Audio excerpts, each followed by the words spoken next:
All Indiana Politics is your premier source for Indiana politics, focusing on issues that matter to you. I still want us to be the best in the Midwest. We can't afford another lockdown. Give the citizens of this country the relief they need. Education in the state of Indiana remains priority number one. In-depth, nonpartisan coverage. We don't know exactly where the economy will be in January. People are worried with good reason. Exclusive interviews with Indiana's political leaders. We have the resources here in the state of Indiana to care for those who are in need. Expert analysis on critical legislation. We need to reform those laws. This recovery is going to take some time. We've got to anticipate that there'll be a budget shortfall. From Wish TV, this is All Indiana Politics Podcast on the All Indiana Podcast Network. Good Sunday morning. Welcome to another edition of All Indiana Politics. I'm Phil Sanchez. FBI agents here in Indiana and across the country will play a larger role in immigration enforcement. That's the message from the FBI Indianapolis field office's new special agent in charge. Timothy O'Malley is a Notre Dame grad and spent more than 20 years with the Bureau. Our government reporter Garrett Bergquist sat down with him at the FBI Indianapolis office. Their conversation covered immigration, harassment on social media, and the explosion of anti-Semitic incidents over the past 5 years. And with us now is Timothy O'Malley, the new special agent in charge of the FBI Indianapolis field office. Agent O'Malley, thank you for letting us come in today. Oh, you're welcome, Garrett. Nice to meet you. How do you view the FBI Indianapolis field office's role in terms of day-to-day safety on the streets of central Indiana? Absolutely. I would say that probably the primary focus right now is with violent crime. Our new Director Kash Patel, has made it one of his priorities to have the Bureau focus a lot of our effort on making our communities safer. And that, of course, leads to addressing the violent crime problem. So on a day-to-day basis, we have agents working in relationship or in concert with other federal partners and state and local partners to address gangs, drug trafficking, weapons trafficking, the things that really have an impact directly on our communities. So my team here is very much focused on that, along with many other priorities as well. And that does lead me into my next question. What do you view as the top public safety threats, specifically here in central Indiana, and what will this office's role be in combating it under your leadership? I would say that the number one priority right now is violent gangs and drug trafficking. That usually goes with that, and the associated crimes, human trafficking, weapons trafficking, those things that are directly impacting our communities in a negative way. So that will be my focus initially. We are also working very closely with the Department of Homeland Security on several initiatives as well. One of those initiatives looks at larger transnational organized crime issues. So we're looking at the sources of drugs, sources of weapons coming into our country, and also major human trafficking networks. So that's a larger effort that has kind of a bigger scope than just here on the direct community. It definitely leans more into the idea of prevention, preventing things from coming into our community. So we're addressing that as well. But once criminal elements have access to drugs and guns and things like that, we are definitely putting resources towards addressing those issues here that impact the community, so directly. You mentioned immigration. So is it my understanding then that the FBI will be playing a greater role in immigration enforcement than it has in years past? Yes, Garrett, that's a great question, and we will be playing a greater role than we have in the past. We are authorized to enforce immigration laws, and we are working on a daily basis with our partners at DHS to enforce immigration laws. So you will see the FBI placing more emphasis in that area as we go forward. We've heard from some immigrant communities here in Indianapolis who are very concerned that people who are here legally might get swept up in those immigration sweeps. What assurances can you offer that that will not happen? That's a good question, and I'm glad you brought that up. When we go out and do our immigration sweeps or operations, we don't do that with the idea that we're going out and randomly talking to people or randomly trying to arrest people. It's not a random event. It's a very planned event. So when we go out, we spend a lot of time, a lot of hours prior to going out and attempting to locate and arrest someone. running intelligence reports, doing verifications, trying to identify exactly who they are and where they are. So when we go out and we do an immigration enforcement operation, there's been a great deal of effort put into making sure that we are addressing the people that deserve to be deported from the country. To the extent that you're able to, can you explain specifically the role that the FBI will play? Because after all, historically, that's been primarily a DHS priority. Sure. We are playing roles, various roles. So I will say that it starts with our intelligence mechanisms, our analysts who do take great efforts to search various databases and intelligence sources to first identify who is here illegally. We also utilize some of our technical folks who are good at surveillance, good at helping us to actually identify where people are through technical means and other methods. We also use our agents to go out and interview people. That's what our bread and butter is really our ability to interact with people and to do interviews. So we talk to people a lot. We try to get information that way. And if necessary, we'll also leverage our tactical teams, our SWAT teams that, if the situation requires that we could put a tactical team out on the street on a particular operation, if we're going after a violent offender or someone with a criminal history that may indicate that they're likely to react in a violent way, we'll put a tactical team out there on the street as well. Given the controversy surrounding some of those enforcement actions, though, is there a risk that that undercuts the FBI's stated goal of rebuilding trust? I don't think so, although I'm cognizant of that thought. But I think another way of looking at it, it builds trust with the community in another way as well. As you know, illegal immigration has been a topic that a lot of communities are not happy with either. So by actually having the FBI play a role in this mission space, by actually having the taxpayers' dollars in the form of FBI resources going towards this, it helps to also build the public's trust, knowing that we're doing the job that we're being asked to do and we're delivering results. So I view it as two sides, and building the trust of folks who want safe communities is something that we're delivering on every day. I want to turn to something else that's been of concern, particularly to parents, and that's social media-based crime, specifically stalking, harassment, revenge porn, child sex predators. Is this something parents can contact this office directly about, and what advice do you have for them? Absolutely. Absolutely contact the FBI about that. This is something we deal with on a daily basis. As far as advice goes, it's the same advice you've heard over and over again is, social media is a dangerous space for kids. I would suggest that parents keep a careful eye on kids' telephones, the social media accounts, try to understand what they're doing. Keep an eye on your kids. It's a dangerous world, and unfortunately, we see it every day. And speaking of, what advice do you have for teens and young adults who are first getting onto social media? Be careful. You don't know who's on the other end a lot of times. I know when you engage, and I have teenagers as well, that you have your trusted friends, but just know that those accounts can be taken over by other people.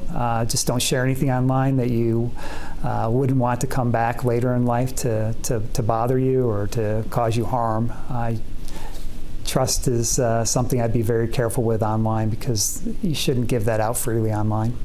The Anti-Defamation League has tracked an explosion in anti-Semitic incidents since the Hamas attack in Israel on October 7th, 2023. How will your office protect Indiana's Jewish community? It's a good question, and we engage with our Jewish community every day. We've built strong liaison relationships with the various Jewish communities in our area of responsibility in the state, and we continue to have regular engagement with them. We're very conscious of this threat, and it's something that we address on a regular basis. So we will continue to maintain very strong and close relationships with our Jewish community. Special Agent in Charge Timothy O'Malley, thank you for letting us come in today. You're welcome. It's nice seeing you. All right, coming up, the Secretary of Veterans Affairs tells us why cuts at the VA won't impact medical staff here in Indianapolis. Welcome back. Cuts at the VA will not affect medical staff at the Rowdebush Medical Center. That's according to the Secretary of Veterans Affairs, Doug Collins. Our government reporter, Garrett Berquist, talked with Collins after the secretary visited that facility. Secretary Collins says he's pleased by the care he sees here at the Rowdebush Medical Center. He says any cuts to the VA would affect bureaucracy, not medical staff. Collins toured the Rowdebush VA Medical Center alongside Governor Mike Braun and Congressman Jefferson Shreve, Andre Carson, and Victoria Spartz. His visit comes as veterans and Indiana lawmakers push for a replacement for Rowdebush. The secretary says those plans are still on track.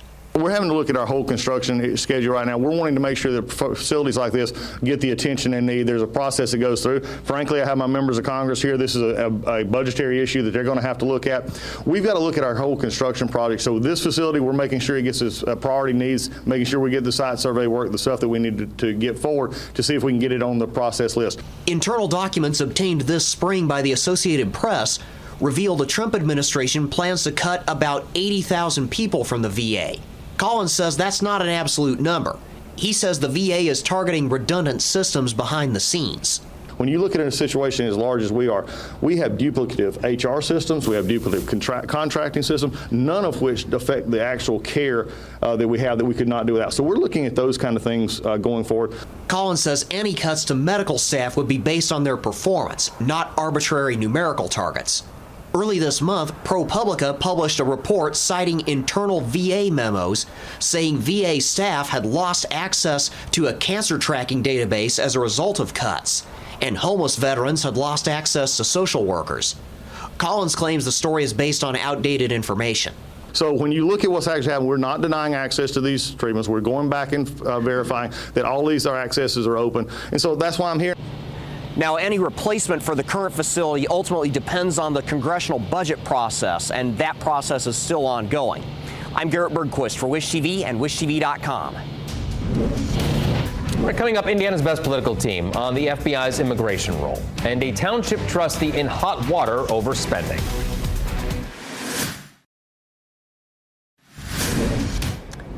Welcome back to All Indiana Politics as we welcome in two members of Indiana's best political team, Democrat Lindsay Haake and Republican Whitley Yates. Good to see you both. Thank you so much for being here. Thank you.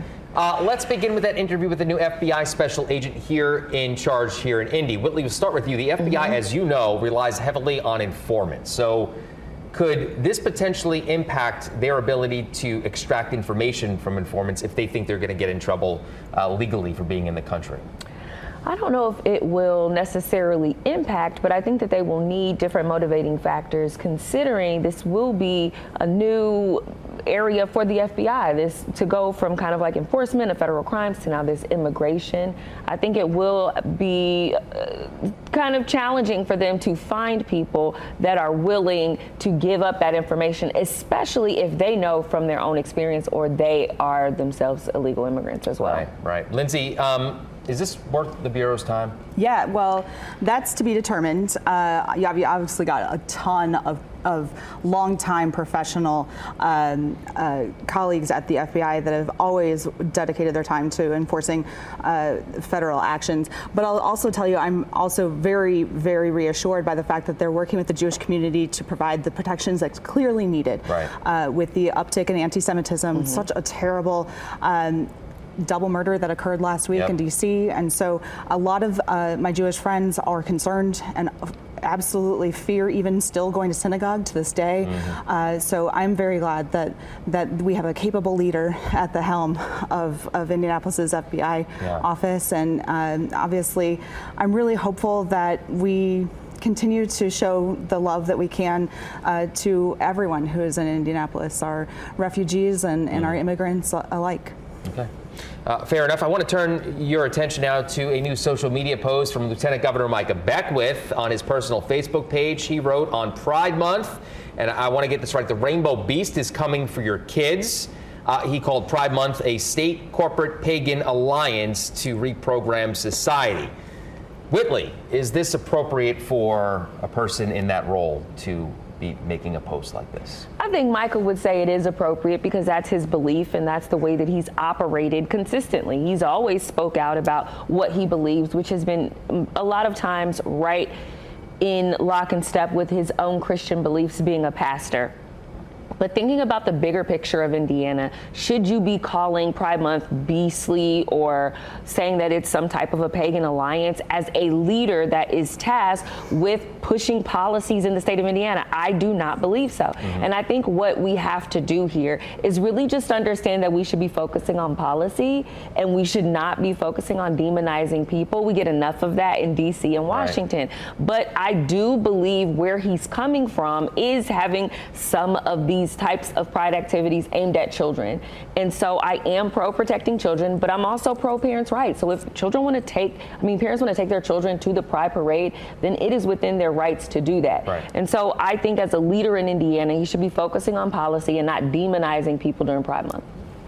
Lindsay, you're shaking your head in agreement. Yeah, this obviously. Kind of seems like a pattern as well. Right, and to be frank with you, while I didn't attend his town hall this past week, I know he was talking policy, which made me a little, frankly, reassured. When you have someone who is part of the administration, after a decision like, for example, say the Sunbucks decision that came out of FSSA a few weeks ago, that leads to 660,000 Hoosier kids no longer having access to summer food in their mouths. And so while that is something he's committed to looking into and hopefully advocating for, as an advocate for hunger relief and eviscerating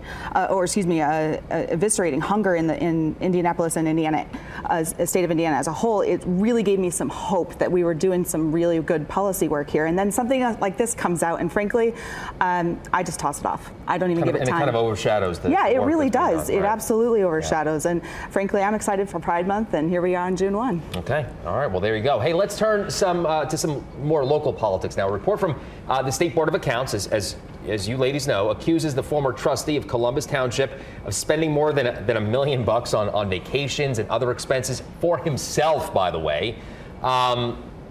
We hear about these stories, Whitley. Is this an isolated incident? I hope so. Right. You can't purport to be a fiscal conservative and want to save money while you're spending taxpayer dollars on new linoleum. Like, we can't be doing that.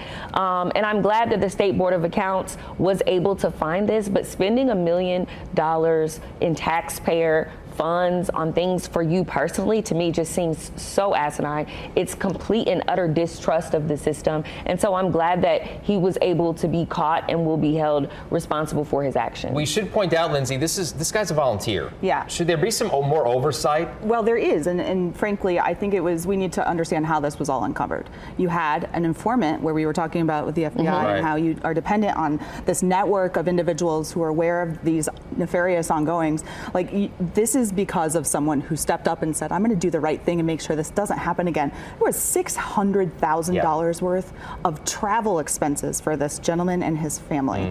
When your family you had two civil servants, right? His wife, a school corporation employee, and him, and that doesn't track, right? So there's more to know about. We got to do some digging here. Oh yeah, we're on it. This has Jamie Knoll written all over it, and the does. self-dealing is just ridiculous. Okay, I'm sure there's more peels to the onion, and we'll be doing that as well. Hey, before we go, let's return to federal issues. The federal court has blocked almost all of President Donald Trump's tariffs. So if this does reach the Supreme Court, how does this play out, Lindsay? Man, I was wondering if I was going to have the opportunity to call our president, Taco president, on these tariffs. But man, I'm quoting too. That's a Financial Times advisor that had this out there about absolutely there's no confidence from the market that there's any continuity or any certainty whatsoever in how all of this economic policy is affecting folks, and it's really disappointing because you see people's bottom lines folks are really struggling already, and so then when you see your 501k get it, or your 401k and all of your 529, everything's impacted for you financially, it gets really annoying. You're like, can we just stop messing with people and their bottom lines? And so there's not a court right now that likes President Trump's policies. So Whitley, closes out, 30 seconds. come on, we know he inherited the Bidenomics economy, and he is attempting to swell and stop Bidenomics, which was absolutely terrible. So if your bank account's not doing well, blame Biden. When it comes to the tariffs, though, I do believe he's using that as a tactic, and it seems to be working. He's getting these countries to play ball and to do it in the best interest of America. So we may not like the talk. The market has been in fluctuation for quite some time. We're only in Q2 of Trump, but we have 4 years of Biden, so let's remember that. All right, well, we'll see what happens. Ladies, always good to see you. Thank you It's so good much to for be being here. here. Thank We you. will be right back. Well, thank you for joining us for All Indiana Politics this week. We'll be back here next Sunday morning at 9:30. And if you'd like to listen to our complete interview with the new FBI special agent in charge, check out the All Indiana Politics podcast online at wishtv.com. Have a great rest of your weekend. From Wish TV, this is All Indiana Politics Podcast on the All Indiana Podcast Network. Watch All Indiana Politics live Sunday mornings at 9:30 on Wish TV and at wishtv.com. Subscribe to this podcast and listen weekly here on the All Indiana Podcast Network. And be sure to discover even more great podcasts at allindianapodcastnetwork.com.